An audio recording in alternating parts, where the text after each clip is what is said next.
everyone, welcome back to another video. My name's Miles. I'm a full-time Amazon seller here on the Flips for Miles channel. I appreciate you so much for checking out another one of my videos, or if you're brand new here, thank you so much as well. Make sure to subscribe below, posting every single day of July to help you make more money reselling. So in this video, title was a little aggressive, but we're going to talk about things you must know before getting started selling on Amazon FBA. Just some things that I think are super important that you should definitely take note of, consider before you go ahead and actually get started, or if you're actually started, just some things that might help you out a little bit more as you go. And I'll be looking down here frequently as I have my notes down here to talk about some different stuff. So the first one is you will need money to start, right? Most businesses, you do need money to start. Pretty much all businesses. The nice thing about Amazon is it's very, online based, and there are some different fixed costs, but you don't need a ton of money to get started. But if you're going to get started on Amazon, I'd recommend committing, $200 to $300. You don't need them in thousands or anything like that. Some people not only sell you a $2,000 course, but also tell you it makes thousands. It takes thousands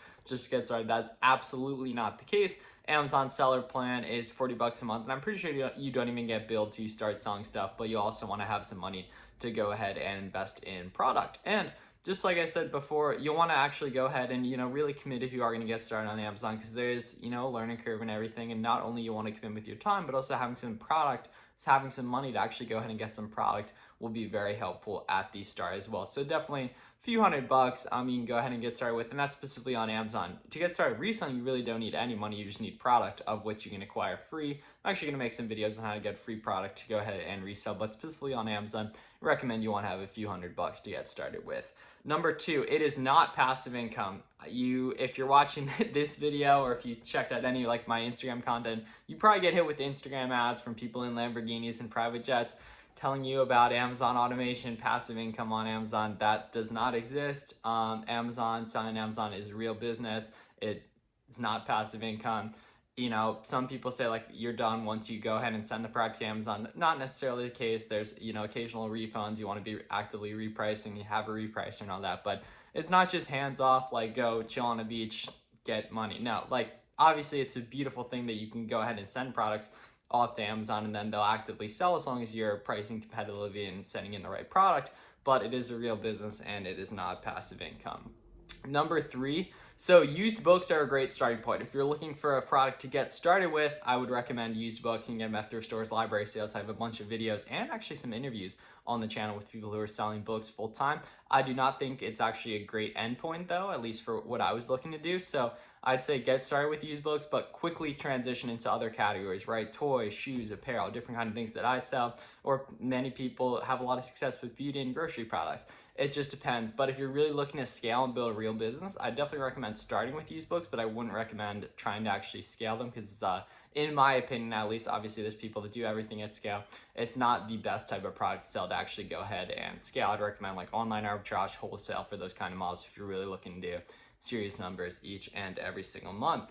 Number four, everything sells, but it's like people ask me like, what's the best product type to sell, right? Everything sells on Amazon. Amazon has hundreds of millions of Prime users. People buy all types of stuff in there. You've probably bought all types of stuff in there personally as well. It doesn't matter what you sell. It's more so what can you find profitably, right? Like maybe you live in an area that has a bunch of Nike outlets. Maybe you live in an area that has an abnormally large count of Walmarts or something like that.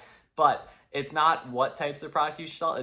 It's necessarily what you can actually go ahead and find profitably, right? Maybe you have some really interesting like connections in the grocery industry or something that you could build a wholesale business out of.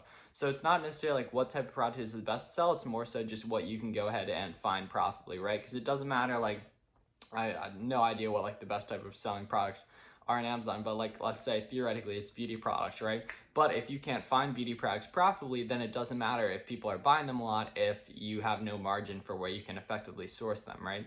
So you need to audit, what type, maybe you know different types of product really well. Maybe you're a beauty enthusiast, so it might be a little easier to sell different types of beauty products. Maybe you used to be a shoe enthusiast the way I did, so sourcing shoes comes a little bit more natural to you. Or you kind of just really got to audit your strengths and everything and figure out what types of products work best for you, and kind of just double down on that and then gradually expand out into different types of products. That's pretty much what I did at the start. Number five, this is super, super important. Networking, it will help you more than anything else essentially, right? Like me going out and sharing content online, has made me tons of friends that have gone ahead and, I've shared stuff with them, they've shared stuff with me, and it's, been ridiculously profitable and made some great friends doing it. But networking is amazing. Like, don't have a scarcity mindset in this. You think about pretty much all the people creating content about it, they're doing it for, a reason probably, right? Like they're, meeting people, giving value to others, and it vice versa.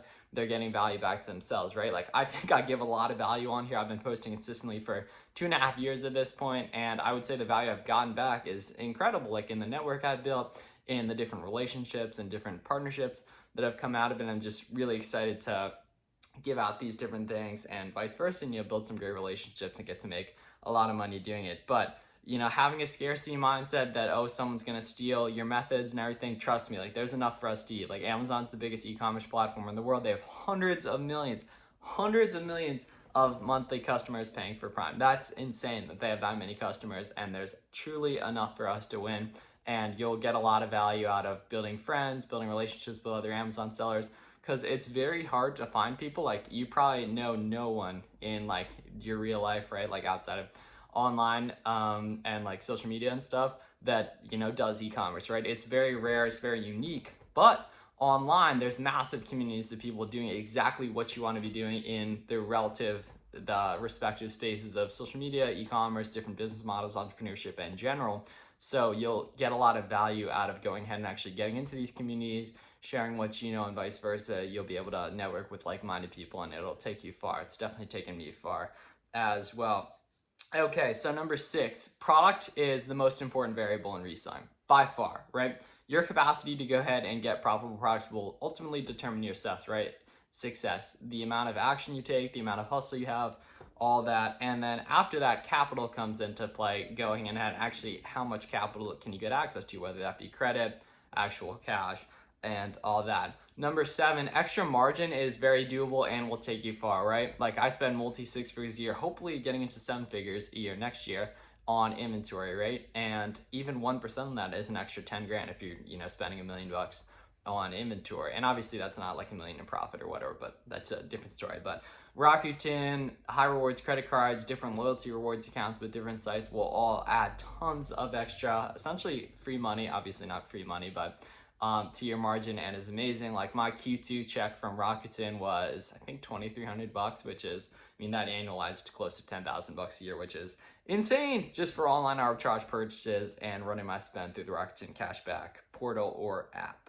Okay, number 8, you play by Amazon's rules. So this is kind of not like the most exciting one, but you do play by Amazon's rules when you sell through their platform. You obviously pay Amazon fees. Stuff can come up, right? Like ungating can be an issue, customer complaints, customer service, and all that. And ultimately, Amazon's giving you a great privilege to be able to sell through their platform. So ultimately, you do play by your rules, and there's different things you have to, IP complaints, A to Z claims that you have to deal with. But ultimately, like Amazon's providing us a great privilege to be able to sell through that platform. I think a lot of people should be a lot more thankful to get the different ability to sell on Amazon that they have, even just like living in the US and being able to sell on Amazon. Not that you can in other countries, but Amazon was obviously, it's US based.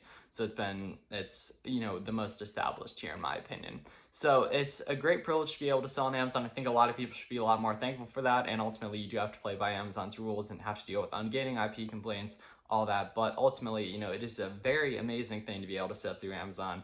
And I think a lot of people should take more advantage of that and be more thankful for what they do have with the opportunity. Okay, number 9, you can't do everything yourself. So that is important both in terms of outsourcing to software and outsourcing to other people, right? I don't have any employees personally, but I do use a prep center where I send my online arbitrage inventory to them. It's a big warehouse in Delaware. I don't have to worry about, scaling and dealing with space in my house and everything. I can just send the inventory then to them, and they can go ahead and print it for 75 and prep it for 75 cents a unit. And the same goes for whether you want to outsource to employees or, go ahead and use prep center, which I would really recommend the prep center model because it's a variable cost, only dependent on how much inventory you actually go ahead and send them. I don't have to deal with paying for the warehouse fee, the Wi-Fi, the recycling, all that. It's great that if I send 300 units, pay them, I think it'd be like whatever 75% of that is, not going to do that in my head. Or if I send them 1,000 units, pay them $750. And the same goes for software, right? A lot of people skimp on software costs, but like it's ridiculously hard to do accounting through the Amazon Seller app, in my opinion. Inventory Lab is great for that. It's harder to list through the Amazon Seller app. Seller Central, I meant for that first part, but it's harder to list through the Amazon Seller app. Inventory Lab makes it a lot easier. It's harder to scan stuff with the Amazon Seller app. Scat IQ and Scatify 2 make that a lot easier. And then going ahead, you have to consider what you value your time in terms of repricing. BQ solves that problem a lot. So yeah, so those are kind of some things I definitely think you should know before going ahead and getting started on Amazon. If you're, an established Amazon seller and you have any other recommendations you think people should consider when they're that you can bring value to them, that would be amazing. If you want to put those in the comments, that'd be super helpful. We can all help each other win a little bit more. Posting every single day of July. Make sure to subscribe below. Thank you so much for watching. I will see you guys in the next one. Appreciate it.